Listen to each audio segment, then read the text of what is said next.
नमस्कार दोस्तों, मेरा नाम है अंकित और आप देख रहे हैं मेरी क्लास।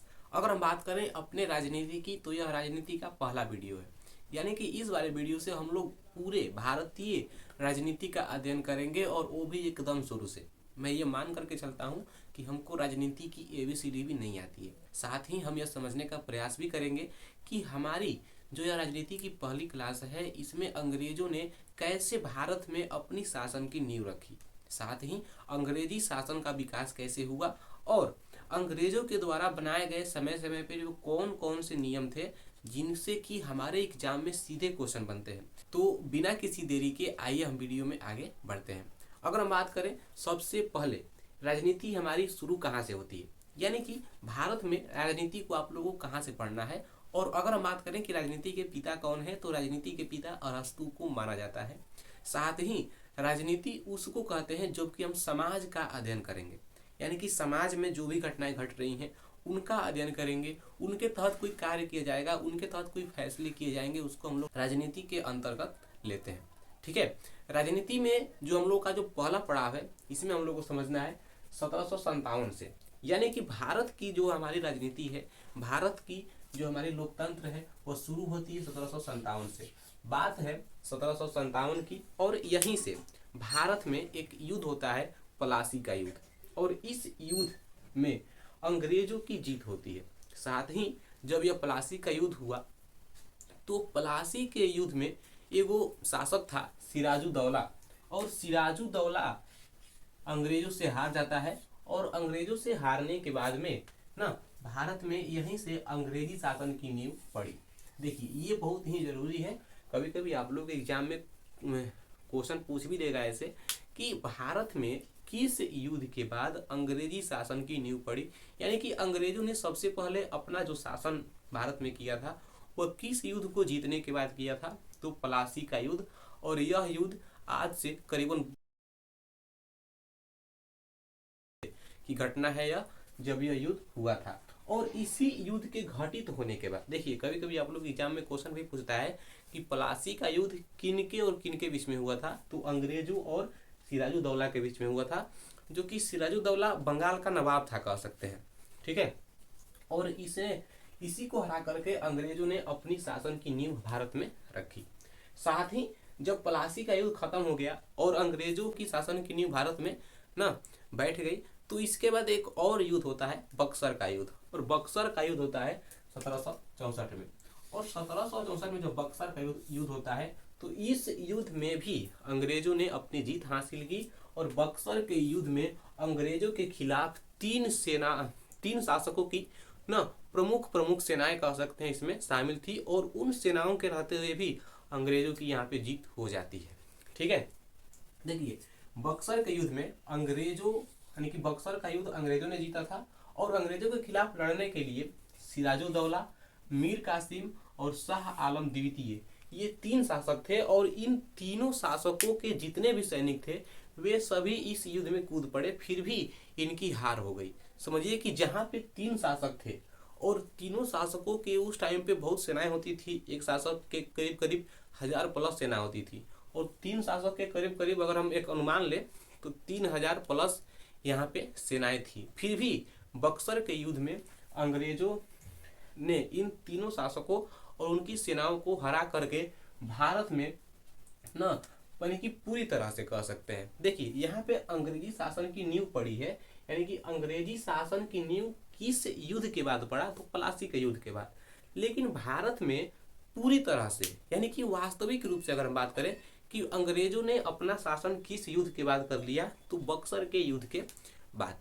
यानी कि बक्सर के युद्ध के बाद अंग्रेजों ने पूरी तरह से, यहाँ पे लिखा भी गया है कि अंग्रेजों के द्वारा भारत में सर्वोच्च शक्ति, यानी कि अंग्रेजों को भारत में सर्वोच्च शक्ति माना जाने लगा, यानी कि सबसे ऊंची कोई शक्ति है, सबसे ताकतवर कोई शक्ति है तो वह अंग्रेज है। किस युद्ध के बाद, तो बक्सर के युद्ध के बाद। और बक्सर का युद्ध अंग्रेजों और ये तीन शासक सिराजुद्दौला, मीर कासिम और आलम शाह द्वितीय के बीच में हुई थी, जिसमें कि अंग्रेजों की जीत हुई थी। अब देखिए बक्सर का युद्ध क्या है, प्लासी का युद्ध क्या है, यह एक अलग टॉपिक हो गया, यानी कि इसको आप लोगों को पढ़ना है इतिहास में, और हम अभी पढ़ रहे हैं राजनीति। तो इतिहास को और राजनीति को जब आप जोड़ करके पढ़िएगा तो आप लोगों को और मजा आएगा। लेकिन ये टॉपिक मैंने कि थोड़ा सा लंबा टॉपिक है, यह युद्ध क्यों हुआ ना, प्रमुख कौन थे, ये एक अलग टॉपिक हो गया। लेकिन आप लोगों को राजनीति पढ़ना है और उतना ही पढ़ना जितना कि आप लोगों को रह सा जाए, यानी कि एग्जाम में क्वेश्चन आप लोगों से बन जाए। तो इससे यही क्वेश्चन पूछते हैं कि अंग्रेजी शासन की नींव कब पड़ी, किस युद्ध के बाद पड़ी, तो प्लासी के युद्ध के बाद 1757 में। फिर भी अगर ये क्वेश्चन नहीं पूछा तो आप लोग एग्जाम में ऐसे घुमा करके क्वेश्चन पूछ देगा कि भारत में वास्तविक रूप से कह सकते हैं या फिर पूरी तरह से अंग्रेजी शासन की नींव कब पड़ी, तो 1764 में बक्सर के युद्ध के बाद अंग्रेजी सेना को भारत का सर्वोच्च शक्ति माना जाने लगा था।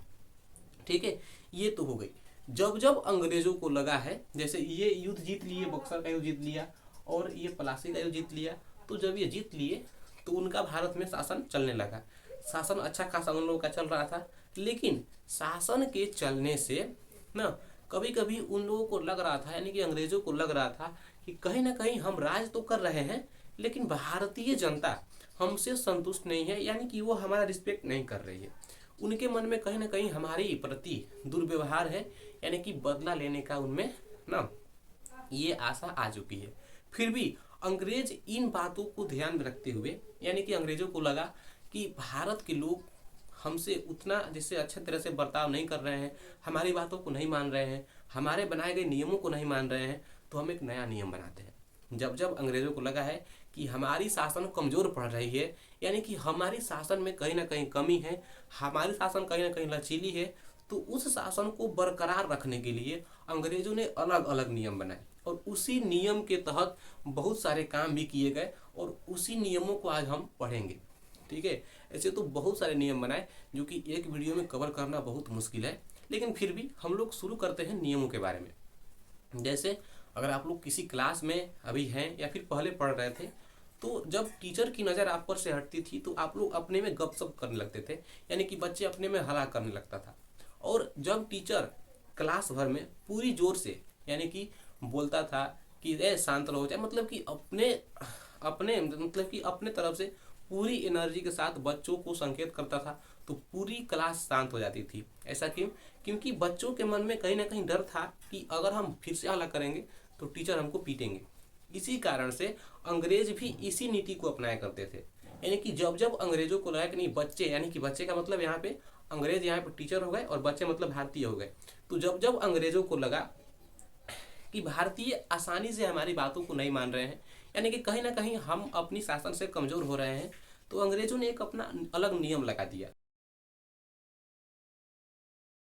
तो अंग्रेजों की जो पहली नियम थी वह थी रेगुलेटिंग एक्ट, यानी कि 1764 में अंग्रेज जब बक्सर का युद्ध जीतता है और कहीं ना कहीं उन लोगों को लगता है कि हमारी शासन कमजोर पड़ रही है, तो शासन को बरकरार रखने के लिए ना अपनी सत्ता को ना अच्छे तरीके से चलाने के लिए उन्होंने एक नियम लाया 1773 में, यानी कि 1764 के तुरंत बाद कह सकते हैं कितने साल हो गए, 3 इधर और 6 इधर, यानी कि 9 सालों के बाद कह सकते हैं उन्होंने एक अपना नियम लाया और उस नियम का नाम दिया रेगुलेटिंग एक्ट।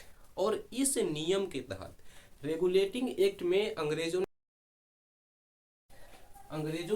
के तहत यानी कि रेगुलेटिंग एक्ट के तहत अनेकों प्रावधान लागू किए गए और उसी प्रावधानों में से कुछ प्रावधान आप लोगों को पढ़ने हैं जो कि आपके एग्जाम के लिए बहुत ही महत्वपूर्ण है। ठीक है, अंग्रेजों के द्वारा बनाया गया यह पहला नियम था कह सकते हैं।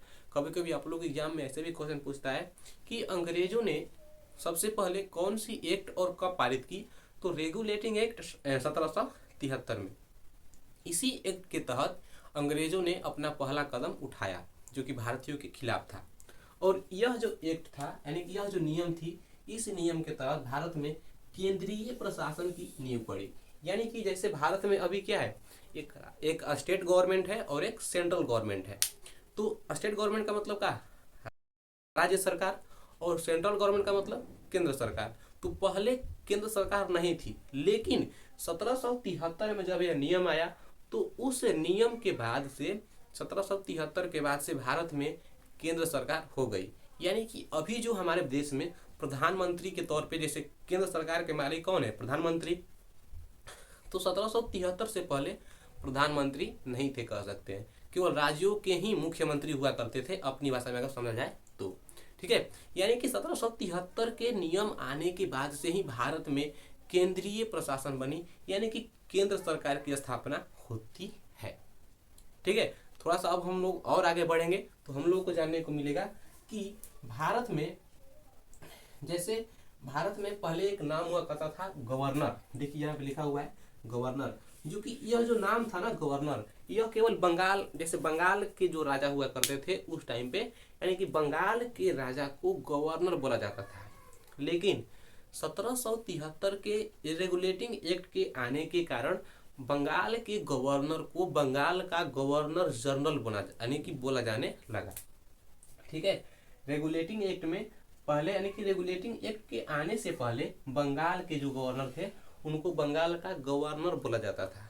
लेकिन रेगुलेटिंग एक्ट के आने के बाद बंगाल के गवर्नर को बंगाल का गवर्नर जनरल भी, यानी गवर्नर जनरल बोला जाने लगा। अतः हम कह सकते हैं कि उस टाइम पे जो बंगाल के गवर्नर थे, यानी कि बंगाल के अंतिम गवर्नर कौन थे, तो लॉर्ड वारेन हेस्टिंग्स। और बंगाल के प्रथम गवर्नर जनरल कौन थे कह सकते हैं, या फिर भारत के प्रथम गवर्नर जनरल कौन थे कह सकते हैं, तो लॉर्ड वारेन हेस्टिंग्स। देखिए अगर अंतिम गवर्नर पूछेगा तो लॉर्ड वारेन हेस्टिंग्स होगा। ठीक है, क्योंकि 1773 के रेगुलेटिंग एक्ट के समय बंगाल के में इन्हीं का राज था, यानी कि लॉर्ड वारेन हेस्टिंग्स के ही वहां पे शासन था। और रेगुलेटिंग एक्ट के आने के बाद 1773 के बाद बंगाल के गवर्नर को बंगाल का गवर्नर जनरल बोला जाने लगा, यानी कि प्रथम गवर्नर जनरल अगर हम बात करें कौन थे, तो लॉर्ड वारेन हेस्टिंग्स थे। ठीक है, इतना आप लोगों को क्लियर समझ में आ गई होगी। अब थोड़ा सा हम लोग और आगे बढ़ते हैं, हम जानेंगे और आगे क्या। तो ये जो लॉर्ड वारेन हेस्टिंग्स थे, लॉर्ड वारेन हेस्टिंग्स ने ना अपना शासन को थोड़ा सा बढ़ा लिया, यानी कि 1773 के रेगुलेटिंग एक्ट के आने के बाद ये जो गवर्नर जनरल था, पहले गवर्नर जनरल का शासन केवल बंगाल में था, यानी कि बंगाल का गवर्नर जनरल। लेकिन 1773 के रेगुलेटिंग एक्ट के आने के बाद बंगाल के गवर्नर को, यानी कि बंगाल के गवर्नर जनरल नाम तो दे दिया गया है, लेकिन गवर्नर जनरल के नाम के साथ इनकी सत्ता को और बढ़ा दी गई, यानी कि इनके क्षेत्राधिकार को और बढ़ा दिया गया। और क्षेत्राधिकार में पहले ये केवल बंगाल को संभालते थे, अब बंगाल के साथ साथ यह मुंबई और मद्रास को भी संभालने लगे। मद्रास से यहाँ तात्पर्य चेन्नई से है कह सकते हैं। तो पहले बंगाल के जो गवर्नर जनरल थे यह केवल बंगाल के राजा थे, लेकिन 1773 के रेगुलेटिंग एक्ट के आने के बाद यह मुंबई और मद्रास को संभालने लगे। और रेगुलेटिंग एक्ट के समय भारत का जो गवर्नर जनरल था यह लॉर्ड वारेन हेस्टिंग्स था।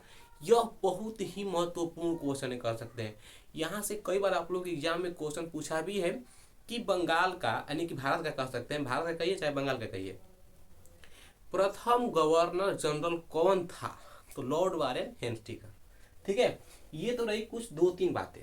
अब हम लोग और इस नियम में कौन कौन से कार्य हुए, आइए हम इसको आगे समझते हैं। इसका जो अगला कार्य है, यानी कि देखिए 1773 में यह नियम आया, लेकिन इसके 1 साल के बाद यानी कि 1774 में कलकत्ता में कह सकते हैं प्रथम उच्चतम न्यायालय की स्थापना होती है। यानी कि 1773 में जो नियम आया था, इस नियम के 1 साल के बाद 1774 में कलकत्ता में उच्चतम न्यायालय बना है। और उच्चतम न्यायालय जब बना तो इस न्यायालय के, यानी कह सकते हैं अपनी भाषा में, की स्थापना होती है कलकत्ता में, जो कि भारत का पहला कोर्ट था कह सकते हैं। भारत का पहला कोर्ट कहाँ बना है, तो कलकत्ता में बना है। कब बना है, 1774 में बना है। किस नियम के तहत बना है, तो रेगुलेटिंग एक्ट के तहत बना है। इतना ध्यान दीजिएगा, बहुत जरूरी क्वेश्चन है यह। ठीक है, अब देखिए बंगाल में जब कलकत्ता में जब ये हाई कोर्ट बना, तो हाई कोर्ट में ना 4 गो व्यक्ति थे, सर एलिजा इम्पे, चैम्बर्स, लिमेंस्टर और हाइड। ये 4 गो व्यक्ति थे कह सकते हैं, ये 4 गो सदस्य थे कह सकते हैं, यानी कि कोर्ट के मालिक इन्हीं चारों को बनाया गया था। लेकिन इन चारों में प्रमुख कौन था, यानी कि अध्यक्ष कौन था, मुख्य न्यायाधीश कौन था कह सकते हैं। देखिए ये चारों जज थे, लेकिन इन चारों जजों में जो मुख्य जज था यह था सर एलिजा इम्पे। यानी कि यह प्रमुख जज था कह सकते हैं। यानी कि रेगुलेटिंग एक्ट के तहत बनने वाले कलकत्ता में उच्चतम न्यायालय का मुख्य न्यायाधीश कौन था? तो सर एलिजा इम्पे था। और इसके यानी कि उच्चतम न्यायालय के सदस्य कितने थे? तो 3 थे, लेकिन पूरा पूछेगा सदस्य तो 4 थे, सर एलिजा इम्पे, चैम्बर्स, लिमेंस्टर और हाइड। और पूछेगा कि मुख्य न्यायाधीश को छोड़ करके कलकत्ता में उच्चतम न्यायालय के सदस्य कितने थे? तो 3 थे, चैम्बर्स, लिमेंस्टर और हाइड। ये हो जाएंगे हमारे, ठीक है। और इसके बाद कंपनी जो है, यानी कि अगर हम बात करें कंपनी की, तो भारत में उस टाइम पे अंग्रेजों की जो कंपनी थी वह 1600 ईस्वी में ही आ गई थी। नियम लगा है, देखिए कब यह युद्ध हुआ है प्लासी का 1777 में, बक्सर का हुआ 1764 में, लेकिन 100 साल पहले, 150 साल पहले ही यह कंपनी भारत में आ चुकी थी। और कंपनी जब भारत में आई तो कंपनी का अच्छा खासा भारत में नाम हो चुका था, और पूरी भारत में इसके प्रोडक्ट माने कि आसानी से यहाँ इसकी सेलिंग यहाँ पे होने लगी थी। लेकिन अगर हम बात करें कि ईस्ट इंडिया कंपनी जो है, ईस्ट इंडिया कंपनी के प्रशासनिक और राजनैतिक कार्यों को मान्यता मिला किस एक्ट के तहत? तो रेगुलेटिंग एक्ट के तहत। किस रेगुलेटिंग एक्ट के तहत? तो 1773 के रेगुलेटिंग एक्ट के तहत ईस्ट इंडिया कंपनी कह सकते हैं, या फिर कंपनी को प्रशासनिक और राजनैतिक कार्यों को मान्यता मिली है यहाँ पर, ठीक है। अब थोड़ा सा हम और आगे बात करें तो कंपनी को यहाँ पे कंपनी के शासन पर संसदीय नियंत्रण भी स्थापित की गई। तो ये रहे अंग्रेजों के द्वारा समय समय पर लाए गए नियमों में से पहला नियम। यानी कि इस नियम में हमने जाना कि कैसे केंद्रीय प्रशासन की नींव बनी, साथ ही अंग्रेजों ने कैसे नाम चेंज किया, गवर्नर का नाम बदल करके गवर्नर जनरल कर दिया गया, कलकत्ता में एक उच्च न्यायालय यानी कि हाई कोर्ट की स्थापना होती है, साथ ही कंपनी पर संसदीय शासन की नियंत्रण होता है, और साथ ही जो यानी कि इस नियम में एक और अंग्रेजों ने लाया था कि कंपनी में जितने भी मजदूर काम करते थे, ध्यान से समझिएगा, रेगुलेटिंग एक्ट के तहत यानी कि 1773 के रेगुलेटिंग एक्ट के तहत एक नियम और लाया गया था कि इस कंपनी में यानी कि इस कंपनी में जो भी मजदूर काम करते थे उन मजदूरों को निजी व्यापार करने पर छूट नहीं दिया गया था, यानी कि निजी व्यापार करने पर प्रतिबंध लगा दिया गया था। ध्यान से समझिएगा कि कंपनी के जितने भी मजदूर थे उन मजदूर यानी कि वे मजदूर अपना किसी यानी कि अपने तरफ से कोई भी व्यापार नहीं कर सकते थे, उन पर प्रतिबंध लगा दिया गया था, यानी कि उन पर रोक लगा दी गई थी। साथ ही अगर हम बात करें कंपनी के प्रशासनिक और राजनैतिक कार्यों को मान्यता किस नियम के तहत मिली? तो रेगुलेटिंग एक्ट के तहत मिला। तो ये रही हमारी राजनीति के कुछ बेसिक क्लास, एंड हम अगले क्लास में अगले नियम पर चर्चा करेंगे। तो मिलते हैं एक अगले वीडियो में एक नए टॉपिक के साथ, तब तक के लिए धन्यवाद।